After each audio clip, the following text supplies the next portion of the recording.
everybody, j'espère que tout le monde va bien, que tout le monde est en forme. Vous avez vu les précédents épisodes? Ouais. Alors si vous avez aimé ces épisodes, on va commencer par liker la vidéo d'abord. Qu'est-ce qui s'est passé? Metro West Detention Center à Miami. Un Français qui vivait le rêve américain et qui d'un coup s'est mis à vivre le cauchemar américain. Dieu merci, je suis de retour. J'ai décidé de rentrer en France pour une période indéterminée, mais bien sûr, je peux y retourner quand je veux. Donc voilà, j'ai pas vu ma famille pendant un long moment, ce qui fait que j'ai décidé de venir voir ma famille, passer du temps avec eux. On va voir ce que l'avenir nous réserve. Comment vous expliquer encore de comment ça s'est passé? Je vous fais un petit récapitulatif, que j'ai été chargé avec 2 crimes qui étaient punissables à vie. Donc 30 ans, c'est une vie, J'ai réussi à m'en sortir après 20 mois. Invasion à domicile avec vol à main armée et un autre qui était vol à main armée. Donc il faut savoir que j'ai été arrêté pour le vol à main armée qu'un de mes amis a fait. Il est venu me voir, il a sauvé la mise, sauf que ça n'a pas suffi vu qu'il n'était pas son premier coup d'essai. Il s'est fait identifier, il s'est fait arrêter et quand il s'est fait arrêter, il a tout mis sur mon dos. Et comme dans les films, il était avec la police, il m'a appelé du coup sur mon tel. Pendant qu'il m'appelait, il était avec la police qui était en train d'essayer de retrouver ma localisation dans la ville. Mais comme j'étais en moto, c'était compliqué de me localiser. Donc ce qu'il a fait, c'est qu'il a donné mon adresse. Quand la police sont venus m'arrêter, il était dans une des voitures de la police. Il y a au moins 4 voitures qui sont arrivées. Il y avait une trentaine de policiers qui sont venus. Ils m'ont tous encerclé. Je leur ai demandé, mais qu'est-ce qui se passe? Pourquoi vous venez à autant? Ils m'ont dit, le profil qu'on a eu de toi était un profil très dangereux. Est-ce que j'ai l'air dangereux? Le policier me dit, à vrai dire, t'as l'air même super cool. Et donc, le deuxième cas, l'invasion à domicile avec vol à main armée. J'ai pas été arrêté pour ça, mais c'est ce cas-là qui m'a fait rester le plus longtemps. Étant donné que mon ancien pote a admis ce qu'il a fait, ce cas a été réglé en fait dès le départ. Moi, je savais pas. Donc à la fin, comment vous expliquer? Parce qu'il y a une partie que je vous ai pas dit.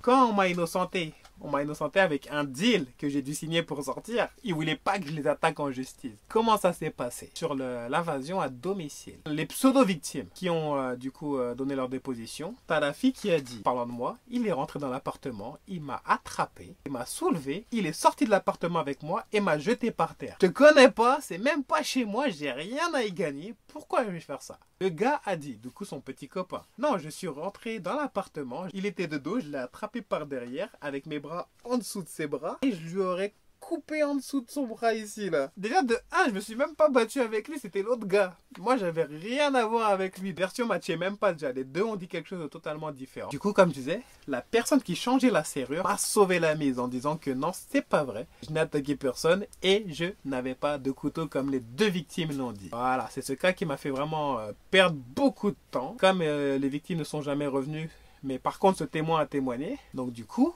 j'ai pu m'en sortir. Mais maintenant, il y avait quand même le cas avec l'autre gars. Mon avocat m'a dit, écoute Kevin, tu vois comment ils sont racistes dans la justice. C'est ton co-défendant le coupable, mais ils essaient de te faire passer toi pour le mauvais. Parce qu'il a parlé en mal sur toi, comme quoi tu l'as forcé à dire ça, tu l'as forcé à faire ça, tu l'as commandité à aller faire ce crime, alors qu'il n'y a rien du tout. Il a pris ses propres décisions, j'avais rien à voir. Donc mon avocat m'a dit, Cash, écoute, si tu veux aller au jugement pour ce cas-là, ton co-défendant ne viendra pas parce qu'il a déjà admis ce qu'il a fait. Donc lui, il viendra pas parce qu'il va pas vouloir signer déjà un deal avec eux à propos de ça. Si toi tu y vas, je t'explique, tu vas devoir payer encore un minimum de 20 000 $ et ça peut être plus. Et tu vas rester encore un minimum de 2 à 6 mois si tu veux aller au jugement. Parce qu'en fait, pour être totalement lavé et pour pouvoir les attaquer justement, il m'a dit, ça va te prendre autant et t'es même pas sûr de gagner au final. Donc je me suis dit, ah mon Dieu, c'est quoi le truc? C'est quoi ton deal? Je dis à mon avocat, Cash, c'est quoi ton deal en fait? Là, on parle de quoi là? Il me dit, le deal c'est quoi? C'est, tu signes ce deal disant qu'en fait, tu acceptes ton temps servi et tu sors dans 2 jours. En gros, tu signes, on était mercredi. Il m'a dit, vendredi, tu retournes devant le juge. Si tu signes le papier qui dit, ok, j'ai fait mon temps, et je sors, tu sors direct, lavé, innocent. Mais si tu veux aller au jugement, écoute, moi j'ai pas envie d'y aller. Tu vas devoir trouver un autre avocat. Et voilà, ça va te prendre de l'argent, et du temps et de l'argent. Donc, qu'est-ce que tu veux faire? J'ai dit à mon avocat, écoute, ça fait 20 mois que je suis là, et je signe le pli et je me casse d'ici. C'est ce que j'ai fait. Ça, c'est une des parties que je ne vous avais pas dit, mais que vous devez savoir. Si vous avez aimé les vidéos, likez déjà celle-là. Faites-moi plaisir, donnez-moi de la force pour que je puisse continuer à vous raconter mon périple dans la Detention Center de Miami Metro West. Franchement, je vais pas vous mentir, j'avais perdu, hein, si vous voyez mes photos là. Mon premier jour à la gym là, j'ai pas fini la séance, hein, je vous cache pas, hein, j'avais envie de vomir. J'ai dit à mon petit frère, vas-y viens on y va, moi je peux plus tenir, j'ai envie de vomir. Mon petit frère m'a dit vas-y c'est bon on y va, j'ai dit ouais. Il dit c'est dur là, la vie elle est dure. Donc je vous ai expliqué dans les vidéos précédentes pourquoi je me suis fait arrêter, comment je me suis fait innocenter. Maintenant il va falloir que je vous raconte qu'est-ce qui s'est passé là-bas, comment ça se passe. Il y a plein de gens qui m'ont posé des questions, mais en tout cas je vais vous répondre petit à petit. Souvent on se pose des questions, mais est-ce que c'est comme dans les films?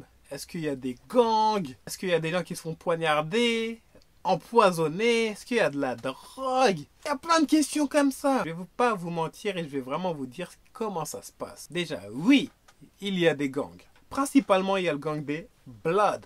On avait les Bloods et les Crips. Voilà, mais les Bloods étaient beaucoup plus nombreux. On avait les Latin Kings. Donc, c'était le gang des Hispaniques. Les Latin Kings, ils avaient tous, la plupart, une couronne tatouée sur le cou, sur la poitrine, souvent sur le visage même. C'était les principales deux gangs, hein, trois gangs, pardon, qui étaient dans les detentions. Même jusqu'en prison, on les retrouve. Après, il y a d'autres gangs que je connais pas trop, mais les principaux, c'était ceux-là. Surtout les Bloods et les Latin Kings qui étaient le plus nombreux. Les Crips, ils n'étaient pas si nombreux que ça. Et donc, comment ça se passait? Si tu avais une embrouille avec un Blood, tu devais te battre avec tous ses frères, tous les gars qui faisaient partie des Bloods, dans ce dorm. T'en affrontes un, tu gagnes, t'affrontes le deuxième, tu gagnes. Après, ils viennent, ils te sautent tous dessus, en fait. Et au final, c'est mieux de dire aux gars, tu sais quoi, t'as gagné, vas-y, tranquille, t'as gagné, respect, vas-y. Tu leur laisses la victoire, ils te laissent tranquille. Là-bas, c'est, si tu te mêles de tes affaires, tout va bien. Mais si tu commences à te mêler des affaires des autres, là, tu deviens problématique et là, les problèmes viennent vers toi. Et donc, oui, voilà, les Bloods.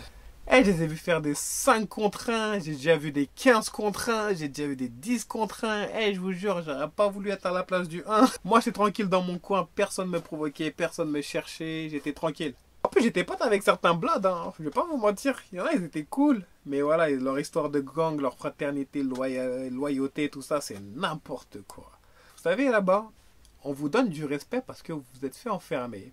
Plus on a passé du temps enfermé, à notre sortie, plus on nous donne du respect. Les gars, quand ils m'ont vu dehors, m'ont dit, ah ouais, respect. Tu t'es fait enfermer 2 ans. Oh, t'es un gangster. Oh, quel respect. Et là, je me suis dit, mais ça, c'est la chose la plus stupide que j'ai jamais entendue. Vous me donnez du respect parce que je me suis fait arrêter. Et en plus, je me suis fait arrêter pour quelque chose que j'ai pas fait. Et on m'a innocenté. Donc, franchement, je suis pas un gangster du tout. Vous vous trompez complètement. Mais bon, c'est une devise qu'ils ont aux États-Unis. Super débile, mais on fait avec. Maintenant, on m'a parlé des gens qui se font poignarder. Ça arrive. Ça arrive que des gens se fassent stab. Ils sont super créatifs là-bas. Ils prennent n'importe quoi, ils l'aiguisent, j'allais dire, ils le sharp. On vous prend un morceau de plastique ou des verres de lunettes, ils les aiguisent dehors sur le béton, puis ils les scotchent à tout ce qu'ils peuvent, jusqu'à que ça vous fasse une lame. Et quand ils ont un compte à régler, ils sont là, et voilà. Ils vous piquent. Bon, du coup, bah voilà, vous faites poignarder. Donc les coups de poignard et les gangs, c'est les réalités. La drogue là-bas, les mecs, ils fument du K2. Alors, c'est des petites pièces de papier qu'ils prennent et ils les bombardent d'insecticides ou de morts aux rats ou de je ne sais pas quoi. Et les mecs, en fait, ils fument ça toute la journée et ils sont KO pendant genre une demi-heure à 1 heure. Et ils recommencent. En fait, comme ils savent pas comment faire leur temps, ils préfèrent être high. Ils fument toute la journée. Mais comment la drogue, elle rentre, à votre avis? Eh bien, c'est simple. C'est les officiers qui font rentrer la drogue dans les détention. C'est passé à la télé. Ça, en fait, c'est même pas je balance ou quoi que ce soit. C'est passé à la télé carrément. À Miami, dans la detention où j'étais, c'est passé carrément. T'as une infirmière qui s'est faite arrêter pour avoir justement introduit de la drogue à l'intérieur de la détention. Elle a balancé tous les CEO, tous les officiers de correction, elle les a tous balancés, tous ceux qui étaient dans le trafic. Et en fait, c'est un détenu qui a balancé, qui je sais pas pourquoi. Et il a gâché tout leur business et lui, ils l'ont tabassé. Enfin, je sais pas si je peux dire le pauvre, hein, c'est lui qui a cherché. C'était des questions qu'on m'avait posées, je vous réponds. N'hésitez pas à liker la vidéo, posez-moi vos questions et je vais continuer à vous répondre avec plaisir sur les péripéties qui m'est arrivé. Entre temps, restez connectés, prenez soin de vous, prenez soin des vôtres. On est toujours chez les Transformers ou pas? Yes sir!